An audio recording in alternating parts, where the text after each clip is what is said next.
We are now talking about the off-season focus of technique.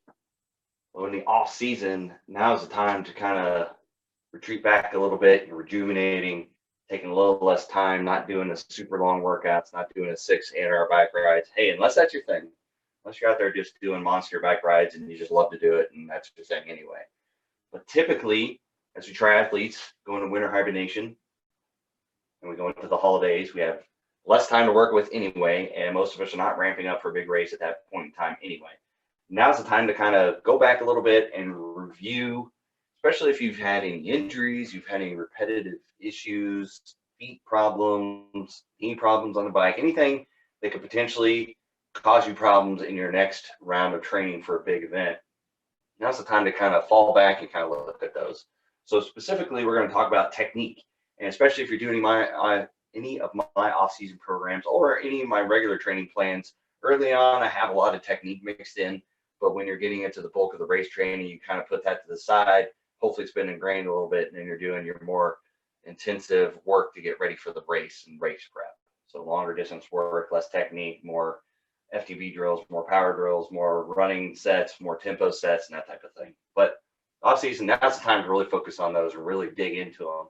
Don't just ignore them, especially the swims, a bunch of drills and whatever. I don't want to do those. I just want to do the swim sets. Now it's time to really get in there because you can find incremental speed gains in there, incremental fitness gains, efficiency gains, everything can be just a little bitty tweaks could save you a lot in the long run, especially with injuries and stuff like that. And I really hone in on the swimming because that's a big issue too. So if you're doing the wrong stroke or technique, you can really jack up your shoulders, your back, and other things. Could cause you problems later on if you try to either add more, try to get more intense, try to get more speed later or something like that. If you're doing speed on bad technique, then you're gonna have problems.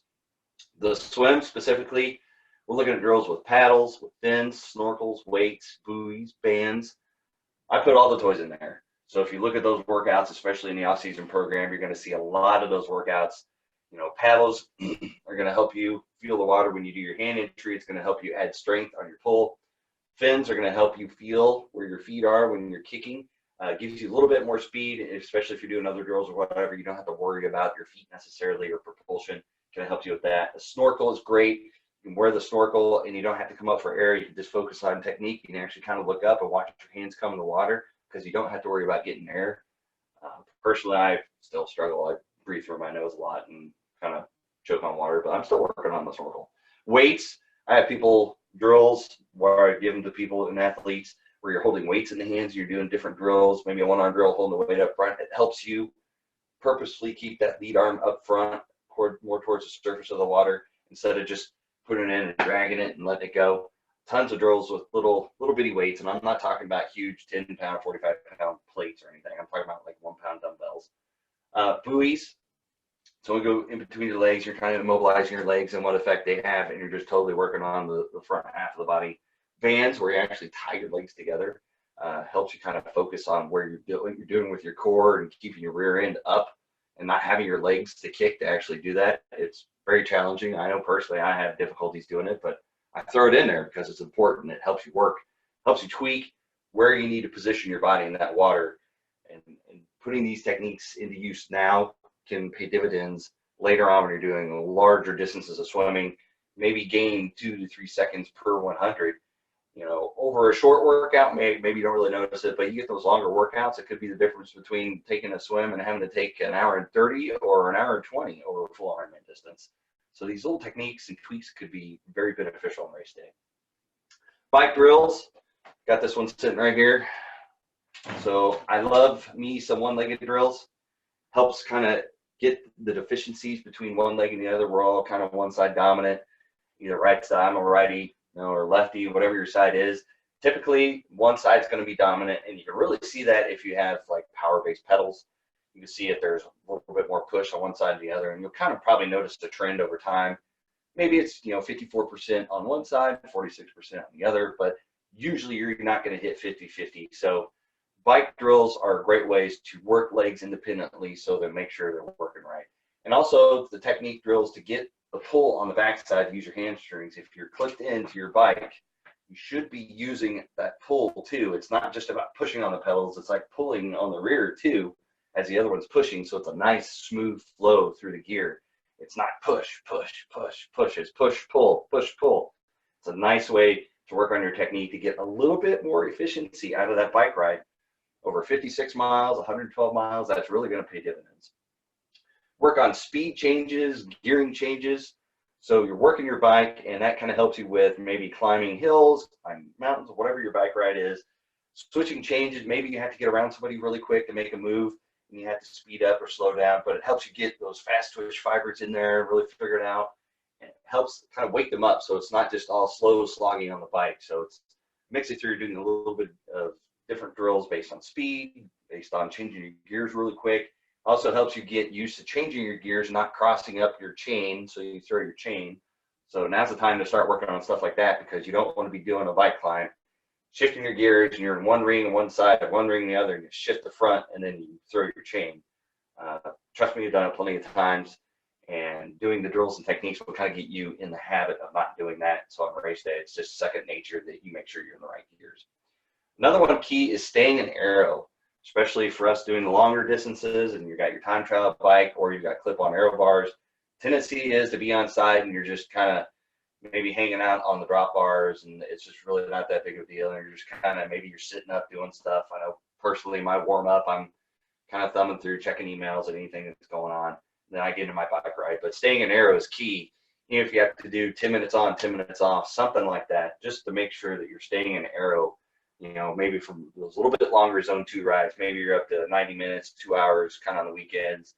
Just, you know, watch a little bit of Netflix in the morning or something like that before the family gets up. Make sure you're staying in aero, because that's going to be key. Because if you're not used to staying in aero over the winter and you pop out outside in the spring, especially you're doing an early spring race like Ironman Tulsa, you're not going to be ready for that aero position. And chances are, I mean, it's already kind of mucky around here in Kansas City, the Midwest. I think this winter is going to be especially a little bit difficult. So getting outside is probably not going to be very conducive to this atmosphere around here in Kansas City and the climate. So you're going to need to be in that right position in aero, especially, you know, going beyond the off season, 2, 3 hour, 4 hour rides, a structured bike ride on your trainer indoors. You need to be used to being in aero. And take it from me, I came off a couple. I did Ironman Texas 2014, did a lot of work indoors on the trainer, and I just was not ready to be in aero that long. I just kind of didn't even think about it and just up on those drops too much, you know, paying attention to other stuff. I was getting the miles in, spinning the legs, but was not ready for aero when I came out there and did that race. So lesson learned, and I'm carrying that over, and I'm telling my athletes for Tulsa, make sure you're working on that aero in your technique phase too. Don't just do the program workout, especially a little bit longer ones. If you're doing power sets, stay in aero, work on that technique of being in the right form, using your core to kind of set you in the right place.